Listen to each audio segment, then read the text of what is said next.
आज शुरू करते हैं, थोड़ा सा डिस्कशन करेंगे या बातचीत करेंगे इमोशंस के ऊपर। इमोशंस कैसे हमारी बॉडी से कनेक्टेड हैं और हमारी लाइफ का वो ड्राइविंग फोर्स है। किसी भी तरह से हम इमोशन से बच नहीं सकते हैं।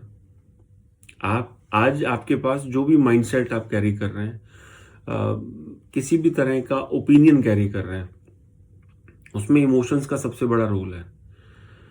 हमारा ब्रेन जब भी किसी भी इंफॉर्मेशन को एक्सेप्ट करता है, कोई भी प्रकार की इंफॉर्मेशन हो सकती है, उसको एक्सेप्ट करते वक्त हमारे जिस तरह के भाव होते हैं, जिस तरह के हमारे इमोशंस होते हैं, वो ही मतलब सबसे बड़ा ड्राइविंग फोर्स है कि वो इमोशन वो जो इंफॉर्मेशन है वो आपके ब्रेन में स्टोर होगी तो लॉन्ग लास्टिंग होगी, या आप उसको विद इन फ्यू आवर्स या विद इन फ्यू डेज भूल जाने वाले हैं। जैसे कल की बात करें, कल फ्राइडे था, आपने सुबह से शाम तक बहुत सारे काम किए होंगे। कुछ लोगों ने अपना ऑफिस वर्क किया होगा, कुछ लोगों ने घर का काम किया होगा, ठीक है, किसी से फोन पे बातचीत भी हुई होगी, कोई टीवी सीरियल भी देखा होगा या कुछ मूवी देखी होगी। आपको सारा का सारा याद नहीं होगा, कल का भी आप इंफॉर्मेशन भूल गए हैं। कोई भी इंपॉर्टेंट चीज जो कल घटी थी वो थोड़ी बहुत आपको याद रहेगी, एक हफ्ते के बाद वो भी उसमें से भी फिल्टर आउट हो जाएंगी चीजें। अब थोड़ा पीछे चलते हैं, 10 दिन पहले आपने क्या किया था। आज जैसे 23 नवंबर है, 13 नवंबर को आपने क्या किया था, क्या खाया था, शायद आपको याद नहीं होगा। लेकिन अगर आप उस दिन किसी पार्टी फंक्शन में गए थे या कोई ऐसी घटना घटी थी जो आपको उससे लिंक्ड अप है, तो वो जरूर याद होगी। तो हमारे इमोशंस सबसे बड़ा रोल प्ले करते हैं कि हम अपने ब्रेन में किस फाइल को, किस डाटा को, किस तरह की इंफॉर्मेशन को लॉन्ग लास्टिंग या लंबे टाइम के लिए सेव करने वाले हैं। अगर हमारा इमोशन इन सब कुछ चीजों को कंट्रोल करता है तो दैट मीन्स कहीं ना कहीं पर हमारी जो मेमोरी है या हमारे जो न्यूरॉन्स हैं, सबकॉन्शियस माइंड है, उसके और हमारे बीच में अगर मीडियम इमोशन है, हमारा इमोशनल बैकग्राउंड है, तो एक बार उसको अंडरस्टैंड करना जरूरी है। हमारा मन कैसा भी हो सकता है, कई बार हम बहुत खुश होते हैं, कई बार हमें लगता है कि नहीं आज का दिन तो अच्छा ही नहीं है, या समथिंग वेंट रॉन्ग टुडे, या कल कुछ गलत हुआ था तो उसकी वजह से आज मैं थोड़ा सा परेशान हूं। तो हमारे इमोशन बहुत बड़ा रोल प्ले करते हैं। आप कोई भी इंसिडेंट है, अगर आप मेमोराइज करने की कोशिश करेंगे, चाहे वो 1 साल पुराना हो, 2 साल पुराना हो, 3 साल पुराना हो, 10 साल पुराना हो, आप देखेंगे अगर कोई मेमोरी है आपके अंदर, कोई कुछ भी स्टोर्ड है, कुछ भी इंफॉर्मेशन न्यूरॉन्स में रखी हुई है, तो आप देखेंगे कि उसके साथ कोई ना कोई इमोशन जरूर जुड़ा हुआ होगा। बिना इमोशन के फ्लैट मेमोरी नहीं याद रहती है, या हम उस डाटा को, उस इंफॉर्मेशन को तवज्जो नहीं देते हैं अनटिल एंड अनलेस कि कोई अच्छा इमोशन हमारे साथ कनेक्टेड ना हो। जैसे किस तरह के इमोशंस होते हैं, पॉजिटिव भी होते हैं, नेगेटिव भी होते हैं। जब पीक ऑफ इमोशन आता है तो वो वाली चीजें हम जनरली भूलते नहीं है। आज हम क्लेंजिंग करेंगे तो उसके अंदर हम उन चीजों को वाइप आउट करने की कोशिश करेंगे। लेकिन अगर आप पीछे जाके देखें, आज जैसे आप मॉर्निंग का 7 AM का टाइम है, आप पीछे जाएं 5 साल, 10 साल, 20 साल पीछे जाने की कोशिश करें, आपको कुछ भी ऐसा याद है, मे बी थोड़ा सा बिटर भी हो सकता है या अच्छा भी हो सकता है, किसी भी तरह का कुछ भी आपको याद है, आप देखेंगे कि उसके साथ कुछ ना कुछ इमोशन जरूर जुड़ा हुआ होगा। बिना इमोशन के आपको चीजें याद नहीं रह सकती। ट्राई करके देख ले, एक फ्यू सेकेंड्स का ब्रेक नहीं लेते, आप अपनी आईज को क्लोज करके पीछे जाने की कोशिश करें 10 साल, 20 साल। आप देखें, आप जस्ट आईज को क्लोज करके पीछे जाने की कोशिश करें, आप कहाँ जाके रुकते हैं। हो सकता है आप 1 साल पहले रुक जाए, हो सकता है 5 साल पीछे रुके। कोई भी एक मेमोरी, डोंट जज कि वो अच्छी है बुरी है, जज तो आपने पहले ही कर लिया, जब आपने स्टोर करी अच्छी या बुरी तभी कर ली होगी। कोशिश करें उसको रिविजिट करने की। So for smaller time, 30 second से 50 second, 60 second, with in a minute type के लिए आप अपनी आईज को क्लोज करेंगे और पीछे जाने की कोशिश करेंगे। कोई भी एक मेमोरी आज से पीछे जाएंगे, हो सकता है आप 5 दिन पहले रुक जाएं, या 5 साल या 10 साल या 20 साल पीछे चले जाएं। एक मेमोरी के ऊपर फोकस करें, फिर please close your eyes.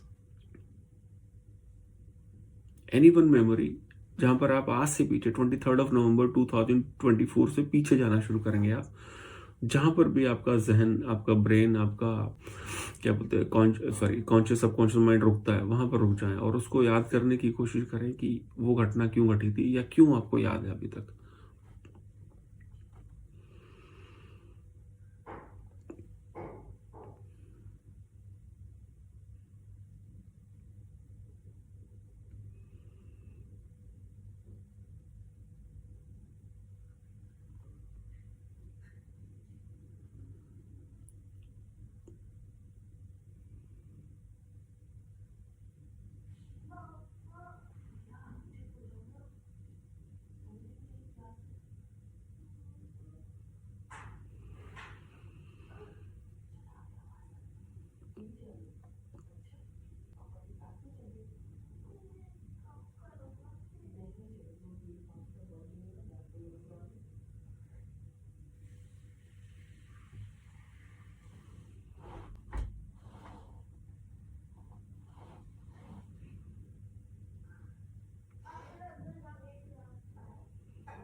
I hope कि सब लोग एक मेमोरी से कनेक्ट कर पाए होंगे। आपका कोई ना कोई इमोशन उसके साथ टाइड अप होगा, ठीक है। ये इसलिए किया गया कि आप बाकी के डे में भी आप सुबह दोपहर शाम जब भी आपको लगे तो आप अपनी बैक ऑन मेमोरीज पे जा सकते हैं। उसको जाने का फ़ायदा एक ही होगा, जैसे भी दिवाली गई, आप सब लोगों ने अपने घर की सफाई करी थी तो कुछ बहुत सारा सामान ऐसा निकला होगा जो आपके रखने के लायक नहीं था, आपने उसको थ्रो अवे किया होगा। एग्जैक्टली जब आप पीछे ट्रैवल करना शुरू करेंगे अपनी लाइफ में पीछे की तरफ, तो आपको पता लगेगा कि कौन सी चीज़ें रखनी है या कौन सी मेमोरीज को स्टॉक करना है, रखना है या किसको नहीं रखना है। तो अगर ये आप कुछ दिन तक कर लेंगे, इसको रिकॉग्नाइज करना, आइडेंटिफाई करना कि मेरे स्टॉक में क्या क्या रखा हुआ है। कई बार हमें ये नहीं पता लगता कि हमारे घर में क्या क्या रखा हुआ है जब तक हम अच्छे से सर्चिंग नहीं करते हैं या उसको अच्छे से चेकआउट नहीं करते हैं। एग्जैक्टली अपने ब्रेन को भी चेक करना है कि किस तरह की चीज़ें, किस तरह की मेमोरी, किस तरह का डाटा हमारे पास स्टोर्ड है। बहुत बार ऐसा होता है कि जाने अनजाने में जिनकी कोई ज़रूरत नहीं है उन चीज़ों को हमने स्पेस दे रखा होता है और एक हेल्दी स्पेस दे रखा होता है, और वो मेमोरीज शायद किसी काम की नहीं है या वो डाटा किसी काम का नहीं है, अननेसेसरी हमने उसको स्टोर कर रखा है। जितना ज़्यादा अननेसेसरी डाटा हमारे पास स्टोर होगा उतने ही ज़्यादा हमारे इमोशंस डिस्टर्ब होंगे। बिकॉज जिस चीज़ की हमें ज़रूरत नहीं है उसके बावजूद हम उसको स्टोर करे जा रहे हैं। आज इधर रखा था, कल उठा के उधर रख दिया, लेकिन उसको निकाल नहीं रहे। सो आज का टेक अवे ये रहेगा कि जो चीज़ हमारे मतलब की है, जो चीज़ आपको लगता है, जो मेमोरी, जो याद, जो डाटा आपको लगता है कि it is good to store या इसको रख लेना चाहिए, आप उसी को रखेंगे। बाकी को धीरे धीरे वाइप आउट करने की कोशिश करेंगे। बिकॉज कोई भी जर्नी शुरू होती है, जब तक आप लाइट वेट नहीं होंगे, आपको कुछ भी सीखना है और भी बहुत सारी चीज़ें सीखनी है, जब तक आप अपने आप को क्लीन नहीं कर पाएंगे तब तक वो पॉसिबल ही नहीं हो पाएगा। तो हमारे इमोशंस दबे हुए हैं, हमारे इमोशंस सप्रेस्ड हैं, हमारे इमोशंस किसी भी तरह से उस एनर्जी लेवल पे नहीं है जिस पे होना चाहिए। उसका एक सबसे बड़ा कारण है हमारे कॉन्शियस सबकॉन्शियस में, न्यूरॉन्स में ऐसी मेमोरीज, ऐसा डाटा रखा हुआ है जिसकी की हमें ज़रूरत ही नहीं है और हमने अननेसेसरी इसको स्टोर कर रखा है। और हमारे आने वाले दिनों के लिए भी वो हमारे इमोशंस को डिस्टर्ब करते चले जाएंगे। तो हम सब लोग चाहते हैं कि एनर्जेटिक रहें, हमारे इमोशंस हमारा सपोर्ट करें, ना कि हर घड़ी एक हॉन्टिंग जोन में हमें लेके चले जाएं। 24 आवर का डे होता है, 16-17 घंटे हम जागते हैं, बाकी घंटे हम सोते हैं। तो जो हमारा लाइफ टाइम है, जब जाग रहे होते हैं, तो एटलीस्ट वहाँ पर हम किसी ट्रॉमा को कैरी ना करें या किसी तरह के नेगेटिविटी जो डेवलप हो चुकी है अंदर। किस वजह से? क्योंकि आपके पास ऐसी यादें या ऐसी मेमोरीज या ऐसी इवेंट्स पड़े हुए हैं जिनका कोई मतलब नहीं है आपके पास रखने का या उनको स्टोर करने का, आपको मतलब देयर इज नो नीड। और हमने जाने अनजाने में इमोशंस के साथ उसको स्टोर कर रखा है।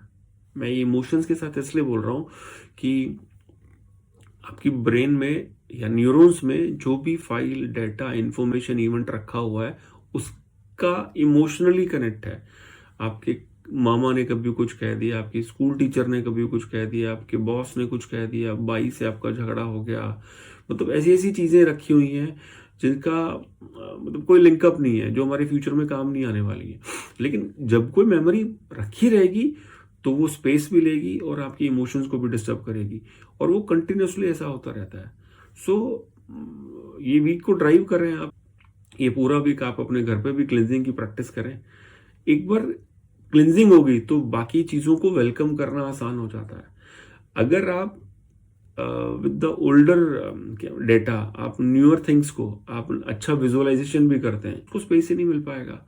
या जो पुराना डेटा रखा हुआ है, पुराने इवेंट रखे हुए हैं, उनका असर रहेगा ही रहेगा, बिकॉज वो काफ़ी टाइम से आपके जहन में है और उसका फर्क पड़ेगा ही पड़ेगा। सो अच्छा विजुअलाइजेशन, गुड विजुअलाइजेशन या पॉजिटिव विजुअलाइजेशन, मैनिफेस्टेशन एक स्टेप अहेड कर लेंगे। इस वीक को हम क्लिनजिंग वीक के लिए ही ड्राइव करते हैं। आज और कल मैं कराऊंगा, आप अपने घर पे बैठ के कर सकते हैं रेस्ट ऑफ द 5 डेज। आपको जब लग रहा है, मतलब आपने ढूंढ ढूंढ के क्लिनजिंग करनी है। जैसे हम अपने घर की सफाई नहीं करते हैं दिवाली पे, ढूंढ ढूंढ के चीज़ों को बाहर निकालते हैं जो हमें नहीं चाहिए होती है। सो अपने ब्रेन को अंदर जा जाके सबकॉन्शियस में, न्यूरॉन में क्या क्या रखा हुआ है, तो उसकी क्लिनजिंग करेंगे। पूरे वीक में यही क्लिनजिंग करते रहेंगे। तो वंस क्लिनजिंग इज डन, तो उसके बाद आपको मैनिफेस्टेशन में इतना आनंद आएगा, इतना मजा आएगा कि आपको लगेगा कि लाइफ बहुत इजी हो गई है। जब तक वो गार्बेज रखा हुआ है तब तक मुश्किल रहेगा, क्योंकि वो अपनी एनर्जी स्प्रेड करता रहेगा। हम चारों तरफ एनर्जी से घिरे हैं। हमारी बॉडी का एक ऑरा है, आपके आसपास जितनी भी चीजें रखी हैं सब चीजों का एक ऑरा है, ठीक है। हमारा ऑरा किस पे डिपेंड है? जितनी मेमोरीज हमारे अंदर स्टोर्ड है, या जिस तरह के हम एक्शन करते हैं, हम एक्शन भी वैसे ही करते हैं जो हमारी इवेंट या हमारी मेमोरीज रखी हुई है। तो हर चीज का, हर living and non living object का एक अपना ऑरा है। जब भी आप किसी से मिलते हैं, शेक हैंड करते हैं, गले मिलते हैं, हग करते हैं, तो आपकी एनर्जी एक्सचेंज होती है। आपकी एनर्जी उधर जाती है, सामने वाले की एनर्जी आप तक आती है। आप कोई प्रोडक्ट यूज करते हैं, आप टीवी चला रहे हैं, आप लिख रहे हैं, आप कुछ योगा कर रहे हैं, जिम कर रहे हैं, जिसके भी कांटेक्ट में आप आएंगे, हर ऑब्जेक्ट का अपना एक ऑरा है, एक अपनी एनर्जी है। अब नॉन लिविंग का तो एक फिक्स ऑरा है या फिक्स एनर्जी है, उसको आप ऑपरेट कैसे करते हैं या किस भाव से उसको यूज करते हैं, तो उसकी एनर्जी उसके हिसाब से बदलती है। बट लिविंग जितने भी इंसान है, उनकी अपनी एनर्जी है। एनर्जी किस पर डिपेंड करती है? जो आज तक आपने लर्न किया है, जो आपकी मेमोरी में रखा हुआ है। सो अगर वो नेगेटिव है, अगर वो, इसको ऐसे बोल लें कि वो बहुत ज्यादा पॉजिटिव नहीं है, तो अगर हम बहुत अच्छी सिचुएशन में या बहुत अच्छे लोगों से मिलेंगे तो भी हम रोते धोते मिलेंगे, या क्योंकि बैक ऑफ द माइंड हम उसी एनर्जी को कैरी कर रहे हैं, उस ऑरा को कैरी कर रहे हैं। सो सबसे ज्यादा इंपॉर्टेंट क्लिनजिंग है। आप प्रैक्टिकल करके देख सकते हैं कि जैसे हमने लास्ट टाइम खाने की बात की थी, इस बार आप खाने में मतलब अपनी एनर्जी को, जब भी आप मील लें थैंकफुलनेस के साथ लें, और एक एक एक ऑरा, पॉजिटिव ऑरा के अंदर जाके, पॉजिटिविटी के साथ जाके अगर आप अपना मील लेते हैं, खाना खाते हैं, तो उसका भी इम्पैक्ट आएगा। लास्ट टाइम हमने बात की थी कि आप अपने खाने की स्पीड को कम करें। इस बार आप क्या कर सकते हैं कि जब भी आप मील लेंगे तो take a pause 30 second at least, या 10-15 सेकेंड, एक थैंकफुलनेस, एक ग्रेटिट्यूड शो करते हुए आप खाना खाएं। वो इमोशन के साथ अगर आप खाना खाएंगे, जो लोग कुकिंग करते हैं उस इमोशन के साथ अगर कुकिंग भी करेंगे, तो ओवरऑल एक स्टेप अप करेंगे आप, कि आपकी इंटरनल एनर्जी चेंज हो सके, वो पॉजिटिविटी की तरफ जा सके। सो पूरा वीक हमने क्लिनजिंग करनी है। दूसरा, ग्रेटिट्यूड के साथ अपने खाना खाना है। 2 चीजें, छोटी छोटी चीज फॉलो करेंगे इस वीक में।